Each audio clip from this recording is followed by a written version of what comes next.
من أهل النور والعلم فتحتشد الحشود حوله ربما أشبهت في وقتنا احتشادهم حول الراقصات.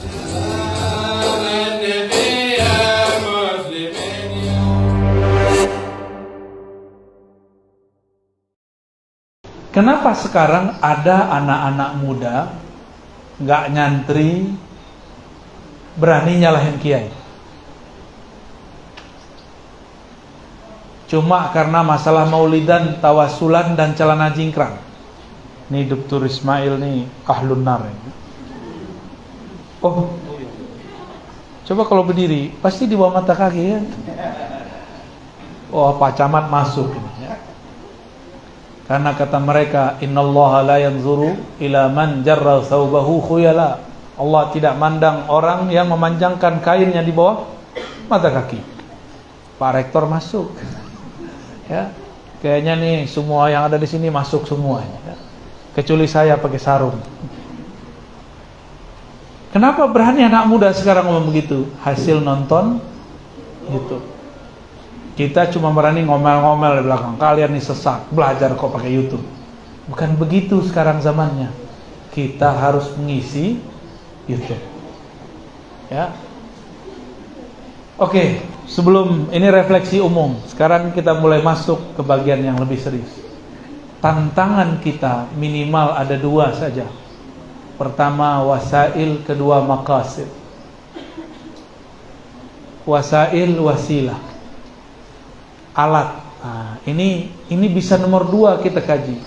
Yang penting maqasid dulu. Apa maqasidnya? Orang faham Islam dengan pemahaman Ahlus Sunnah wal Jamaah. Untuk mencapai ini gimana caranya? Dulu masyayikh kita mereka berkirim-kirim surat. Maka sekarang kenapa kita gak gunakan sosial media seperti Facebook, Instagram, YouTube untuk merekam dan memberi pengaruh di dalam dunia-dunia ini? Nah, itu wasail. Wasail ini bebas. Dulu kiai-kiai kita supaya orang ngumpul pegang rebana terus sholawatan, bener gak? Ngumpul gak? Pada ngumpul semua. Makanya hasilnya kan nih muka-muka suka maulid semua kan ini ya. Muka-muka matanya ngantuk kalau malam-malam selesai maulid jam 2. Subuhnya gak tahu deh ya. Yang penting maulid. Jadi kiai-kiai kita dulu mereka menggunakan apa yang dapat jadi media ngumpulin orang. Dulu ngumpul mesti offline, bener? Oke. Dulu Sunan Bonang. Sunan Bonang pakai apa ngumpulin orang? Alat musik namanya? Ya. Ada lagi yang menggunakan wayang. Ada lagi menggunakan silat. Macam-macam. Dulu pesantren-pesantren ada silatnya.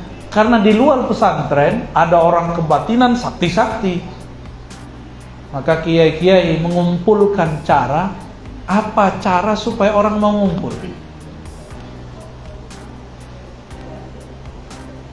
Kita gak usah memikirkan saya harus beli kamera. Enggak. Ya, yang ada aja. Gak usah mikirin kalau begini, merekam sendiri. Kan ada orang yang merekam sendiri, posting sendiri, tonton. Jangan. Mulailah dari ngaji biasa. Ngaji biasa. Coba saya mau tanya, Al-Habib Omar itu bisa ngerekam gitu gak? Enggak. Beliau cuma ngajar. Lama-lama orang datang. Di antara yang datang ini punya inisiatif. Habibna law sajjalna yani muhadaratan. Kata beliau, silakan. Akhirnya lama-lama dari Facebook, sekarang menjadi TV, namanya Earth Nabawi, udah jadi TV. Itu TV sudah buat daurah online. Udah online, Habib Umar sudah mengizinkan kajian online. Berarti beliau ini orang lama, otaknya otak baru. Kita ini hidup di zaman baru, otak masih tradisional. Kalau mau jadi santri harus datang ke sini. Iya, kalau jadi santri. Tapi kalau mau ngaji kan nggak mesti datang. Bisa lewat alat-alat itu. Coba saksikan Al-Habib Omar. Apakah beliau pernah mengkritisi kelompok yang mengatakan kita ahli bid'ah dengan kata-kata kasar? Pernah nggak? Ya ada. Mungkin saya lebih kasar daripada Habib Omar. Tapi Al-Habib Omar karena sudah masuk ke dunia sosial media, maka yang komentar di kolom komentarnya bukan hanya orang alim tapi juga orang jahil. Banyak nggak antum baca orang ngata-ngatain Habib Umar di YouTube? Banyak. Itu kalau dia tahu makom Habib Umar, ya sujud 70 kali ya. Itu gawat itu orang. Tapi Habib Umar memperhatikan nggak, menghiraukan nggak orang caci maki beliau? Maka kalau antum nih mau masuk ke dunia gaib namanya YouTube, mesti telinga tebal, matanya tebal, nggak boleh sensitif, mukanya harus muka tembok, dicaci maki orang cuek aja, tapi bukan dablek, bukan orang bodoh, bukan. Ini orang masuk ke ayat Quran, la yakhafuna lawmata laim. Karena saya sering menyampaikan riya itu ada dua. Pertama riya, pengen dipuji, banyak pengikut. Yang kedua riya, takut dicaci, ditinggal pengikut. Itu riya. Jadi saya ditanya sama kawan saya, Ustaz, kamu kenapa ngajarin hikam? Ntar gak takut ditinggal sama salafi, dicaci maki salafi? Gitu ngomongnya. Ntar Wahabi menyesatkan kamu loh. Loh, saya gak ngajar hikam juga dengan sesat, mending jalan sekalian. Dan perlu kamu tahu Kiai, saya ngajar bukan untuk dapat ridho salafi. Kita ngomong begitu. Kita ini ceramah, ngajar bukan untuk membuat ridho umat. Kita pengen membuat ridho Allah Subhanahu wa ta'ala. Kalau ridho umat beda pembisik, udah beda hasil. Kiai-kiai tengkar karena si pembisik kurang ajar. Sama rektor maka prodi tengkar karena mahasiswa tuh yang ngadu-ngadu tuh.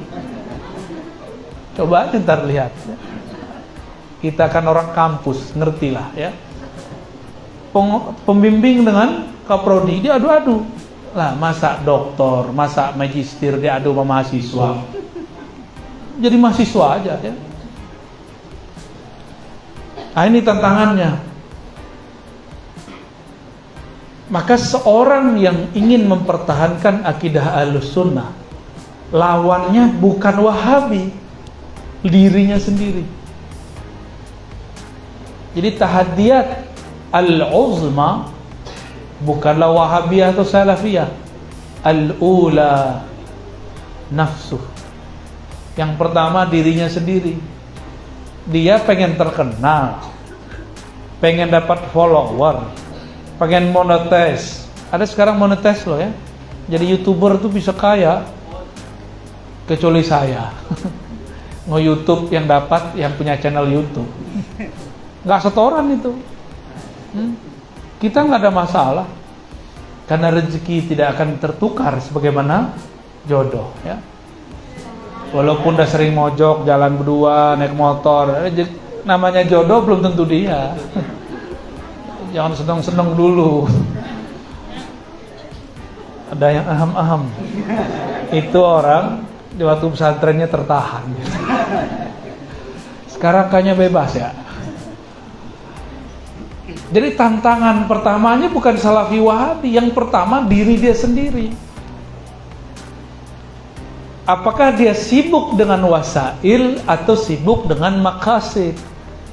Kalau sibuk dengan wasail, sibuk ngurusin channel, sibuk ngurusin handphone, sibuk buat akun.